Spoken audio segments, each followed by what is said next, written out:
C'est plus stylé d'aller dans le Jura crapahuté que d'aller 2 semaines surfer au Costa Rica.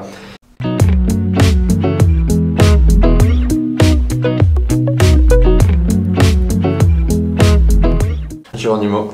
Est-ce que tu peux nous présenter, Ferdinand, Chiloé en quelques mots? Ouais, Chiloé, c'est une aventure qu'on a lancée il y a à peu près 1 an et demi, avec la volonté de rendre l'aventure simple et accessible, et puis de permettre à chacun de trouver son aventure sans que ce soit un calvaire, à la fois en perte de temps, en perte d'énergie, ce qui est souvent le cas quand on cherche des idées pour aller dans la nature. On n'est pas ici pour faire une compétition ou je ne sais quoi, on est ici pour profiter de la nature, d'accord? C'est des aventures que vous proposez principalement en France, uniquement en France même? Ouais, du coup on s'est concentré nous sur ce qu'on appelle le concept de micro-aventures, qui sont des aventures pas loin de chez soi. Et l'idée, si tu veux, le fil rouge, c'est de dire qu'il n'y a pas besoin d'aller à l'autre bout du monde pour vivre une aventure, comme il n'y a pas besoin d'être Mycorn aussi pour vivre une aventure. Et du coup on se concentre, nous, sur le fait de dénicher des aventures en France, pas très loin des grandes villes. Alors il y a principalement Paris et autour de Paris, ou au départ de Paris, mais finalement il y a aussi plein de choses autour de Lyon, autour de Bordeaux, autour de Nantes. Et comment est-ce que vous est venue cette idée de lancer Chiloé? Alors cette idée, elle est venue, on va dire, il y a eu deux raisons principales. La première idée, c'était de se dire comment on peut rendre l'aventure simple. En gros, moi je voyais autour de moi, je suis un passionné d'outdoor, j'adore passer vachement de temps dans la nature. Puis je voyais autour de moi un peu le besoin grandissant de passer du temps dehors. Et donc on s'est dit comment on peut concilier vie citadine avec une vie, on va dire, outdoor. Comment on peut continuer à passer du temps dans la nature ou dehors quand on habite en ville. Et du coup ça a été vraiment le point de départ de se dire voilà. Et c'est du coup comme ça qu'est né le concept de micro-aventure. Et là, du coup, finalement, où est-ce que je trouve ces aventures qui sont pas très loin? Et nous on s'est dit, là il y a un truc à faire, parce qu'aujourd'hui ce sujet il n'est pas traité. On parle de l'aventure romanesque sur des médias, sur des blogs, on parle des choses très loin, très sexy, très engagées, très extrêmes, etc. Mais finalement l'aventure ça peut être d'aller faire le tour de Belle-Île en 4 jours et à pied, d'aller dormir en forêt de Fontainebleau un soir de semaine, ou de descendre la Seine en stand-up paddle. Et du coup ça a été vraiment le premier constat, ou en ville. Le deuxième, c'est plutôt né d'une idée moi personnelle, mais qui était de dire comment je peux concilier business ou ma vie en fait de professionnel avec ce qui me tient à cœur. Et du coup je savais dès le début qu'il fallait qu'il y ait quelque chose autour de la nature et puis un côté assez créatif. C'est pour ça que tu vois que sur Chiloé en fait on essaie d'être assez différenciant ou créatif, notamment sur le ton, sur les visuels, etc. pour traiter le sujet de l'aventure. En gros, l'histoire de Chiloé, c'est une aventure qu'on a lancée avec Thibaut, alias Toucan Loufoque. Chez Chiloé, on a tous des petits noms de totem. Moi, c'est Castor Fougueux. Et du coup, voilà, j'ai démarré en gros l'aventure sur un format newsletter, et très vite, Thibaut est arrivé dans l'aventure, et ensemble, on a créé ce qu'est Chiloé aujourd'hui.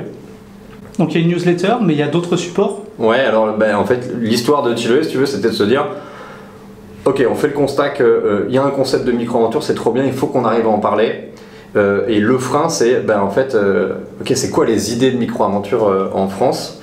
Où aller? Est-ce que je peux y aller avec mes enfants? Est-ce que c'est de l'ordre du week-end? Est-ce que c'est de l'ordre de 4 jours et tout? Et donc, pour faire un truc très simple, moi je me suis dit on va écrire une newsletter inspirée des formats My Little Paris par exemple, en disant je vais parler des choses que j'aime bien, donc les aventures que je trouve cool, mais aussi les petites marques sympas, un peu éco-responsables, etc. Parce qu'il n'y a pas que... Enfin voilà, il y a aussi plein de belles initiatives autour de nous qui se lancent là-dessus. Des livres inspirants, des événements sympas. Et du coup, voilà, de ce projet un peu de newsletter au début qui était assez confidentiel, envoyer quelques copains, ça a un peu augmenté. Aujourd'hui, on a un peu plus de 17 000 lecteurs. On envoie une newsletter tous les jeudis matin. Et on continue à faire ça, dénicher des idées, des expériences qui donnent envie de passer du temps dans la nature.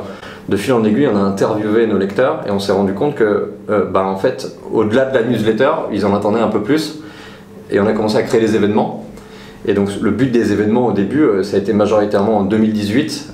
L'idée, c'était de dire on va partir avec des groupes de lecteurs, vivre des aventures dans la nature. On est parti traverser le Vercors en raquette et Poulka, donc c'est le petit traîneau qu'on traîne derrière soi. On a descendu la Seine en stand-up paddle pour aller dormir sur une île déserte. On allait camper en forêt de Fontainebleau pour faire des astro-bivouacs. Et il y a combien de personnes à chaque fois sur ces événements qui se rassemblent Ça allait de 15 personnes, donc comme un grand week-end de copains, à des plus gros événements où on emmenait jusqu'à 100 personnes dans la nature. Et alors l'idée de ces événements, c'est encore une fois bien comprendre nos lecteurs, en comprenant mieux nos lecteurs, essayer de répondre mieux un peu aux problématiques qu'ils pouvaient avoir pour passer dans la nature. Et depuis le début, la partie newsletter, qui est du coup la partie média de Chiloé, ça n'est que le premier étage de la fusée, on va dire, Chiloé. J'ignorais. Autant pour moi.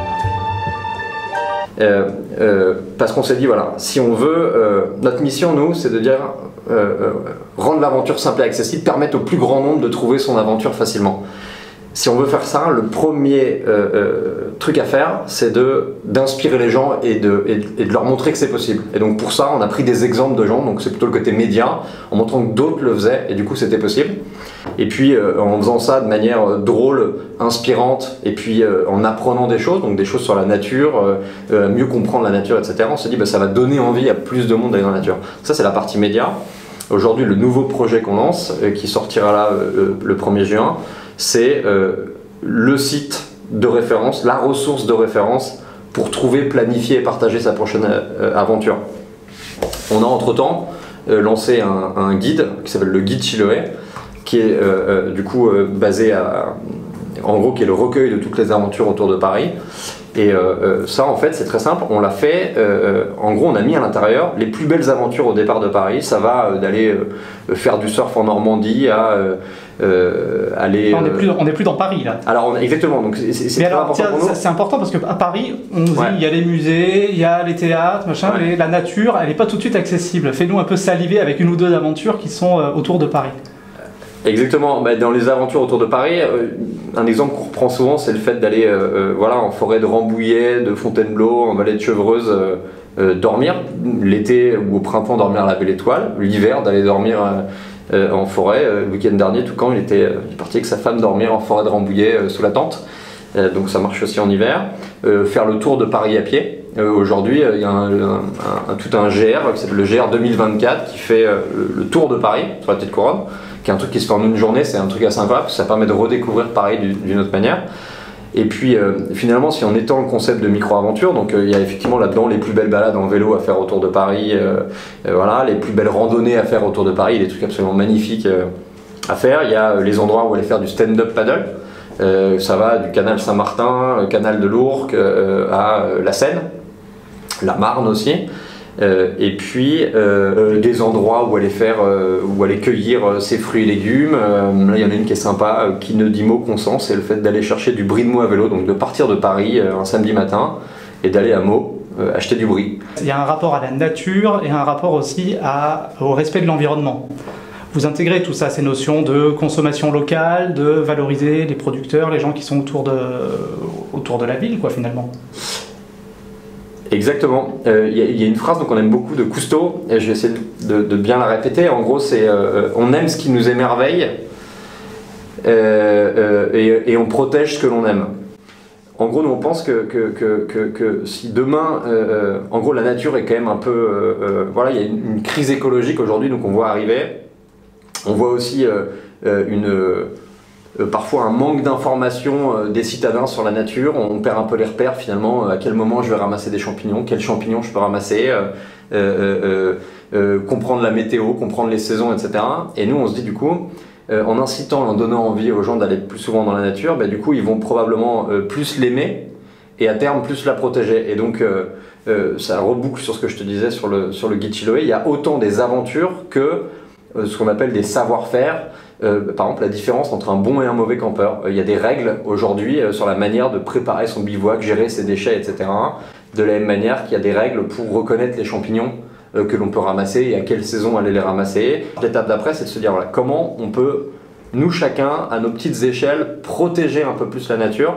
Et nous, on pense que ça va sur des actions hyper concrètes qui sont voilà, d'aller plus souvent dans la nature, de mieux comprendre comment elle fonctionne. Et en faisant ça, on va peut-être probablement plus transmettre à nos enfants le fait de la respecter, la protéger. Est-ce que tu peux nous raconter que tu te sens bien dans ce trou? Et pourquoi pas? Je respire. L'air est pur, tout est calme. Je me détends. La deuxième prise de conscience, c'est on voit sur l'alimentaire aujourd'hui le fait de vouloir sourcer localement ses achats ou ses produits, le fait de vouloir respecter les saisons. On se dit en fait c'est la même chose avec l'aventure finalement et nos loisirs. Finalement il y a 4 saisons, l'hiver j'accepte de faire peut-être des activités d'hiver.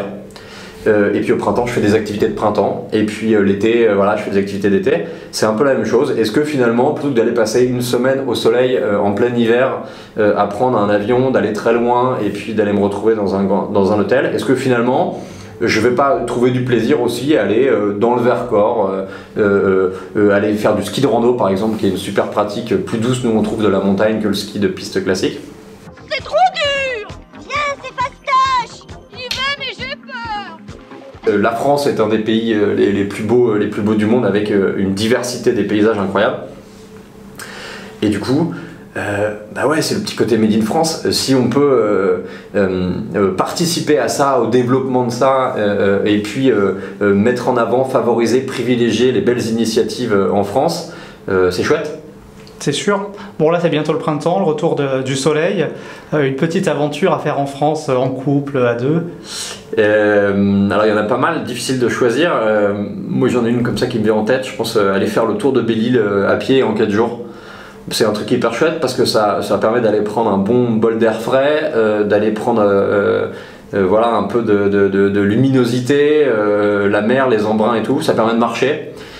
Ça permet du coup aussi de retrouver un rythme un peu plus lent et finalement c'est assez accessible d'un peu partout en France. Il faut juste aller en gros à Quiberon et puis ensuite prendre un bateau et aller à la Belle-Île. L'avantage du printemps c'est qu'on est hors saison et que du coup c'est aussi une autre manière de voyager avec un peu moins de monde. Ça je trouve que c'est un exemple assez chouette. Et puis un autre exemple aussi sympa et tout ça, un truc que j'aime bien, c'est de se dire on se lève le matin, on regarde, on essaie de prendre un critère un peu aléatoire. Je prends par exemple le sens du vent. Moi je vais regarder le sens du vent, je vais me dire tiens si le vent vient du nord, et ben je vais prendre un train et je vais partir en vélo vers le nord de là où je suis et puis je rentrerai à vélo avec le vent dans le dos. C'est un critère aussi con que le vent parce qu'en fait finalement la première difficulté qu'on a c'est qu'il existe plein de choses à faire et qu'on ne sait pas choisir. Et on se lève le samedi matin avec la possibilité de faire plein de choses différentes. Et finalement on se dit, et parfois le drame de ça c'est que on a tellement de possibilités qu'on ne sait pas choisir et que finalement on va être tenté par rallumer Netflix À la boulette. et puis rester chez soi. Et donc voilà, essayer de trouver des petits critères comme ça tout simples pour prendre des décisions et la meilleure micro-aventure c'est encore une fois de mettre son vélo dans un train, d'aller dans un endroit où on n'est jamais allé et de revenir en vélo. Et de se rendre compte qu'en fait il se passe des choses super, il y a des belles rencontres, on va s'arrêter dans un petit café, boire un coup et discuter avec les locaux. Et voilà. Ça c'est le genre d'astuce que vous allez distiller sur le site qui va sortir. Exactement, et du coup tu retrouveras sur le site les meilleurs plans de la communauté de Chiloé que nous on prendra le soin de retraiter, d'éditorialiser, de sélectionner, de s'assurer en fait qu'il y a ce côté garantie expérience Chiloé. Ça c'est Chiloé, ça c'est pas Chiloé. Stampé exactement. Et donc tu retrouveras, il y a plusieurs catégories de plans sur le site, tu retrouveras à la fois des aventures, tu retrouveras aussi des spots, c'est-à-dire des beaux endroits hyper particuliers en France où ça vaut le coup d'y aller parce que c'est absolument magnifique, etc. Et du coup la manière de y aller, quand y aller, la saison, etc. Tu retrouveras aussi les petites adresses sympas de Chiloé. Nous on a une cabane par exemple en forêt de Rambouillet, on aime beaucoup aller, qui est en gros qui est à moins d'1 heure de Paris, qui est un super endroit pour aller bosser, passer le week-end et on a l'impression de se croire dans la peau d'un trappeur. C'est le Canada en gros à moins d'1 heure de Paris et ce genre d'adresse on en a plein. Il en existe sur des îles, il en existe à la montagne, il en existe dans des trous perdus en France et tout, et donc on les retrouvera demain sur le site Chiloé. Comment vous avez trouvé tout ça? C'est une bonne question. De la même manière qu'on a construit ce guide avec la communauté parisienne de Chiloé, donc on a sourcé les meilleures idées auprès finalement des meilleurs ou experts spécialistes. Je te prends un exemple. Effectivement sur Chiloé on traite plusieurs activités et plusieurs sujets. C'était d'ailleurs nous un truc qui manquait aujourd'hui sur internet. Il y a beaucoup de sites très spécialisés. Il y a le site pour la randonnée à ski, le site pour le paddle, le site pour le surf, etc. Et puis du coup, si on est multi-activité ou multi-expérience, finalement on se retrouve un peu perdu à devoir essayer de se retrouver dans des sites différents. L'information est souvent éparpillée, peu fiable, etc. J'en peux plus de cette paperasse administrative. Nous on pense qu'on peut dans un seul site avoir toutes les infos et plutôt du multi-activité. Alors pour répondre à ta question, comment on fait pour sourcer les activités ou les plans? Ben, en gros, nous, dans la communauté qu'on fédère, il y a deux types de personnes. Il y a celles qui ont des super plans et puis qui ont envie de les partager. Pourquoi? Parce que je prends un exemple, la pêche à la mouche par exemple. Pêche à la mouche, pas beaucoup de gens autour de nous qui pratiquent la pêche à la mouche. Alors moi je suis persuadé à titre personnel et je suis un très mauvais pêcheur à la mouche, j'en ai fait 3 fois dans ma vie et c'est un sport magnifique et extrêmement difficile, mais c'est super sport pour être dans la nature. Trouver des spots de pêche à la mouche et se mettre à la pêche à la mouche, mission impossible aujourd'hui, très peu référencée. En revanche, il existe, nous dans la communauté de Chiloé, des spécialistes de la pêche à la mouche. Le spécialiste de la pêche à la mouche, il va connaître les beaux endroits, etc. Alors il pourrait dire, bah, j'ai peut-être envie de les garder pour moi. Oh, attention. Oh, alors là, doucement. Vous vous y connaissez bien. Oui, tout à fait. En fait pas, il va se dire, moi je vais les partager parce que le jour où j'aurai envie d'aller faire du vélo, et un trip à vélo, ou le jour où j'aurai envie d'aller faire du stand-up paddle sur une rivière, ben, je serai content de trouver les informations sur ces autres activités. Et donc sur ce principe d'échange tout simple, on a réussi en gros à sourcer les meilleurs plans. Et donc notre travail continu aujourd'hui, c'est de s'assurer que de manière continue, il y a des plans qui remontent dans Chiloé. Et nous, en interne, avec l'équipe et puis avec un petit groupe en gros de super ambassadeurs, on valide ou pas les plans et on dit ça c'est Chiloé, on le met. Ça c'est pas Chiloé parce que on s'y retrouve pas, ou on pense que ça va pas plaire aux gens qui nous suivent. Et du coup, on le met de côté. Pourquoi ça s'appelle Chiloé? Excellente question. Ça s'appelle Chiloé pour 2 raisons. La première, c'est que Chiloé, ça vient d'une île qui s'appelle Chiloé, sans le W, au Chili, qui est une île où je suis allé passer un peu de temps dans une époque un peu lointaine, où je suis parti faire un tour d'Amérique du Sud avec mon sac à dos pendant 6 mois après mes études. Et c'est une île magnifique, hyper sauvage, hyper nature, verte, etc. Et donc j'en ai gardé tellement un super souvenir que ça a été une des inspirations pour le nom. Mais très concrètement, Chiloé, quand on le dit, ça veut dire Chiloé, qui voudrait dire, et ça on l'a traduit nous-mêmes, on va dire s'évader dans la nature. Ouais, la conclusion, c'est que les plus belles aventures aujourd'hui sont en France, on en est persuadé, on se lève tous les matins avec l'envie de les partager. Du coup, nous, notre seul métier, c'est de dénicher les meilleures aventures, en faire profiter la communauté. Et puis, si les gens passent plus de temps dehors, ça fera des discussions plus passionnées autour d'une bière ou autour de la machine à café le lundi matin. Ça fera des enfants demain qui auront plus envie dans la nature et qui sauront faire la différence entre un champignon et une châtaigne, ce qui est parfois pas facile. Et voilà, effectivement, Thibaut, il a fait une super aventure qu'il adore, il faudrait qu'il vienne la raconter, mais il est rentré lui du Cambodge, il a fait Cambodge-Paris, Phnom Penh Paris en tuk-tuk avec des copains après ses études. Et au même moment, sans se connaître avec Thibaut, moi je faisais un tour d'Amérique du Sud en sac à dos, comme beaucoup de gens autour de nous font. Et vraiment, on est arrivé aux mêmes conclusions après quelques années, c'est de se dire, mais en fait, tout ça c'était génial, mais est-ce qu'on pourrait pas reproduire ces aventures incroyables autour de chez nous? Parce que s'il faut attendre le prochain grand voyage ou les prochaines grandes vacances, l'année va paraître très longue. Et donc c'est vraiment ça le truc de Chiloé, c'est de dire même dans une vie citadine, quand on habite Paris ou Bordeaux et qu'on a un job qui nous prend du temps toute la semaine, etc., comment on peut venir réintégrer des petits moments de nature et comment on peut partir plus souvent à l'aventure. Et moi je revendique qu'on peut partir tous les week-ends et un soir de semaine, etc., aller vivre des trucs complètement incroyables à côté de chez soi. On est plus productif au bureau, on est plus en forme, les enfants, ça a un impact génial sur eux parce que du coup ils sont peut-être plus éveillés, plus apaisés, etc. Ça nous permet de déconnecter, ça nous permet de remettre de la priorité dans nos vies et de savoir où est-ce qu'il faut mettre le focus. Et voilà. C'est le bonheur, quoi. Ouais, c'est le bonheur. Chiloé, c'est le bonheur. Je te sens mûr pour le tweet. Et alors le tweet, c'est une bonne question le tweet. Chiloé en un tweet. La mission de Chiloé, c'est de rendre sexy le fait d'aller crapahuter dans le Jura versus aller surfer au Costa Rica.